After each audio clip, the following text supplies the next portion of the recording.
కాంగ్రెస్ అధికారంలోకి వచ్చిన తర్వాత ప్రజాపాలనకు ప్రజల మధ్యకు పాలన అనే విషయాన్ని చెప్తున్నారు.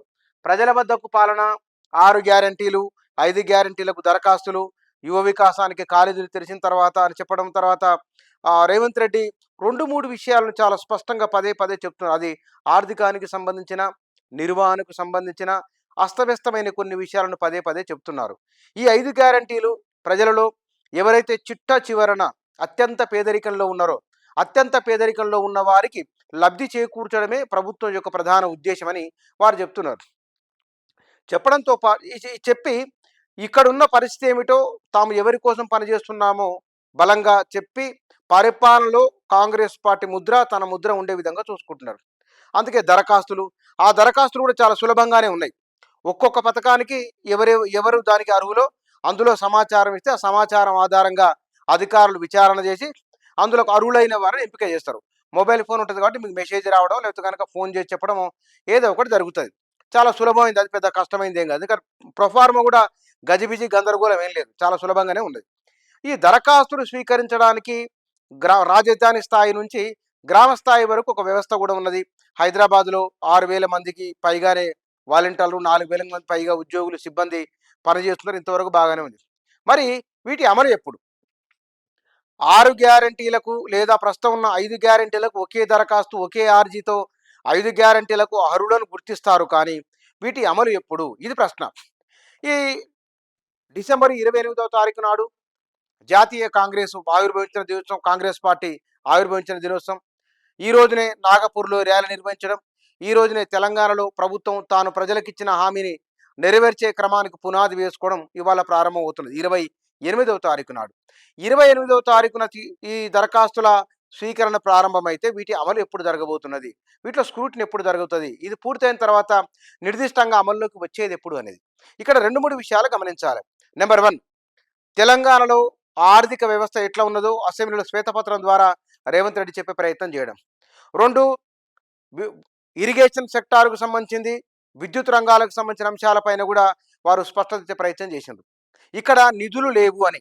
రైతు బంధు విషయంలో కూడా ఎందుకు రైతు బంధు రాలేదంటే ఖజానా ఖాళీ ఉన్నది, మేమేదో లంకె బిందెలు ఉన్నాయని వస్తున్నారు, మొత్తం అన్ని ఖాళీలు ఉన్నాయి, గిన్నెలన్నీ ఖాళీ ఉన్నాయని చెప్పడం. దీని అర్థం ఏమిటి? ప్రభుత్వం దగ్గర డబ్బులు లేవు, ఖజానా ఖాళీ అయింది, అవి వచ్చిన తర్వాత మేము ఇచ్చుకుంటూ వస్తామన్నారు. రైతు బంధుకే ఖజానా లేనప్పుడు ఈ 5 గ్యారంటీలను అమలు చేసేందుకోసం ఏం చేయబోతున్నారంటే ఇక్కడ గమనించాల్సిన విషయము, ప్రభుత్వము తన సొంత ఆదాయ వనరులను పెంచుకునే మార్గాలు, నరేంద్ర మోదీని కలిసి వచ్చిన తర్వాత ప్రభుత్వానికి ఏ మార్గాలలో ఆదాయం వస్తున్నది, కేంద్ర ప్రభుత్వం నుంచి రావాల్సిన పన్నుల రూపంలోనూ వివిధ గ్రాంట్ల రూపంలోనూ రావాల్సిన అమౌంట్ మొత్తాన్ని వారితో రిక్వెస్ట్ చేసి తెచ్చుకునే ప్రయత్నం కూడా ఒకటి కనబడింది మనకు. రెండవది, ప్రభుత్వానికి పన్నేతర ఆదాయాన్ని కూడా ఏ మార్గాలు తెచ్చుకోవాలో కూడా ప్రయత్నం చేస్తున్నారు. ఎఫ్ఆర్బిఎం నిబంధనలను సడలించి ఏమైనా బయట నుంచి ఏమైనా అప్పు తెచ్చుకోవాలనే ఆలోచన కూడా చేస్తూ ఉన్నారు. ఇవన్నీ సర్దుబాటు కావడానికి, పరిపాలనలో కొన్ని విషయాలు అర్థం కావడానికి ఎట్లైనా 2, 3 నెలల సమయం పడుతుంది.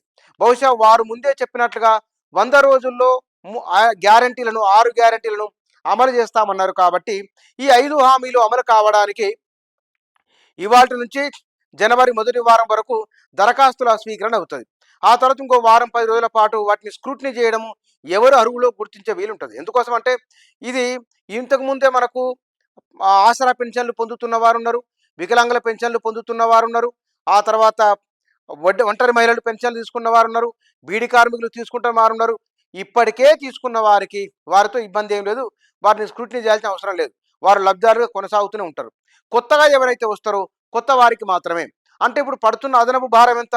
కొత్తగా వచ్చిన వారి వల్లనే పడుతున్న భారం. ఈ కొత్తగా వస్తున్న వారు ఎంతమంది ఉన్నారు, అందులో బీడీ కార్మికులు ఎంతమంది, ఒంటరి మహిళలు ఎంతమంది, వృద్ధాప్య పెన్షన్లు ఎంతమంది ఉన్నారు, ప్రత్యేక ప్రతిభావంతులు తీసుకునేవారు, పెన్షన్ తీసుకునేవారు ఎంతమంది ఉన్నారు, ఇట్లా ఈ విద్యుత్కు సంబంధించిన వాటిల్లో ఈ 200 పైన కాలుస్తున్న వారు ఎంతమంది ఉన్నారు, వీటికి అయ్యే అదనపు అమౌంట్ ఎంత, సిలిండర్లు 6 నెలలకు ఏడాదికి ఎట్లా వాళ్ళు మళ్ళీ రీఫిల్ చేసుకుంటున్నారు, వాళ్ళ సంఖ్య ఎంత ఉన్నది, ఇట్లాంటి విషయాలన్నిటిపైన వారు అంచనాకు రావడానికి ఎట్లైనా ఒక 15-20 రోజులు, నెల రోజులకు సమయం తీసుకుంటుంది.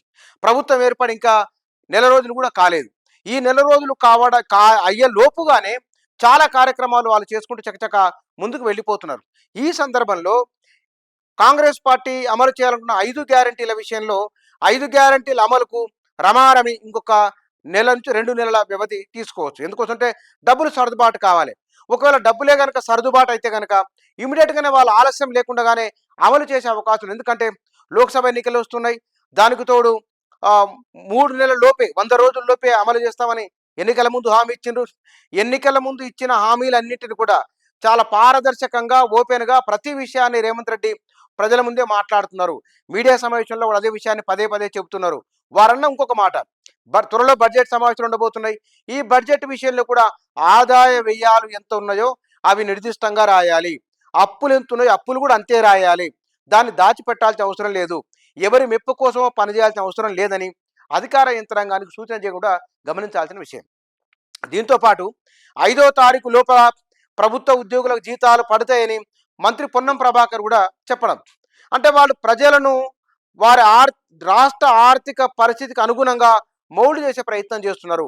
అది ప్రభుత్వ ఉద్యోగులను, దీంతో పాటుగా వివిధ లబ్ధిదారులను, వివిధ రంగాలకు సంబంధించిన వారిని, ఈ ప్రభుత్వ నిర్వహణకు సంబంధించిన సంక్షేమ కార్యక్రమాలకు సంబంధించిన, ఇక మూలధన పెట్టుబడులకు సంబంధించిన వీటిల్లో ప్రభుత్వం దగ్గర ఉన్న నిధులన్నీ, అది ఎంత ఖర్చు చేయబోతున్నది, ఆ వివరాలు ఏమిటో ఆ విషయాలు మొత్తాన్ని కూడా ప్రత్యక్షంగానే ప్రజలకు చెప్పే ప్రయత్నం చేస్తున్నారు. కాబట్టి ఈ 5 గ్యారంటీల అమలు విషయంలో వాస్తవానికి ప్రజలు కూడా ఇది చేయండి, అది చేయండి అని ఇప్పుడేం అడగట్లేదు, చూస్తున్నారు. అవును, వాళ్ళు వచ్చింది ఇప్పుడే కదా, ఇంకో 2 నెలల 3 నెలల, వాస్తవానికి ఒక 6 నెలల వరకు ఎక్కడైనా వ్యవధి ఉంటుంది. 6 నెలల సమయం ఇస్తారు. ఎందుకంటే వాళ్ళు సర్దుబాటు చేసుకోవడానికి, పరిపాలన వాళ్ళు అర్థం కావడానికి కొంత వ్యవధి ఉంటుంది. అంటే ఏం పెద్దగా ఇది అర్థం కాని గజిబిజి గందరగోళం కాదు, లేకపోతే కనుక ఉద్గ్రంథం ఏం కాదు. వాళ్ళంతా ఎమ్మెల్యేలుగా లేకపోతే కనుక ఎంపీలుగా ఎంతో కొంత రాజకీయంగా అనుభవం ఉన్న వాళ్ళు, పరిధి చిన్నగా వచ్చినేమో కానీ అనుభవం అయితే ఉన్న వాళ్ళే ఉన్నారు. కాబట్టి ఇంతకుముందు పూర్వం మంత్రులుగా పనిచేసిన వాళ్ళు కూడా ఉన్నారు. అందులో ఏమి ప్రాబ్లం ఏమి ఉండదు. అయితే ఆర్థికంగా ఉన్న వనరుల విషయంలోనూ ఈ ఆదాయ వ్యయాలను అర్థం చేసుకోవడము, ప్రభుత్వానికి వస్తున్న ఆదాయాన్ని ఎక్కడ ఏ రూపంలో ఎవరికి ఎంత ఖర్చు చేయాలనే విషయంలో కొంత వాళ్ళకు అర్థం చేసుకోవడానికి కొంత సమయం పడుతుంది. కాబట్టి ఈ సమయం లోపుగానే, బహుశా వారు అన్నట్లు 100 రోజుల లోపుగానే 5 గ్యారంటీలు, ఇప్పుడు దరఖాస్తులు తీసుకుంటున్న, అర్జీలు తీసుకుంటున్న గ్యారంటీల అమలుకు మరింక ఒక 60 రోజుల సమయం అన్న సులభంగా పట్టే అవకాశం ఉన్నది. నిధులు సర్దుబాటు అయితే కనుక ఈలోపే 6 గ్యారంటీలు అమలు చేసిన ఆశ్చర్యపోనవసరం లేదు. ఇది 6 గ్యారంటీలకు సంబంధించిన, లేదా ఈ 5 గ్యారంటీలపై దరఖాస్తులకు మీడియాలో వచ్చిన కథనాలు, వాటి వెనుకున్న సారాంశం, ఈ అంశానికి సంబంధించింది ఇది.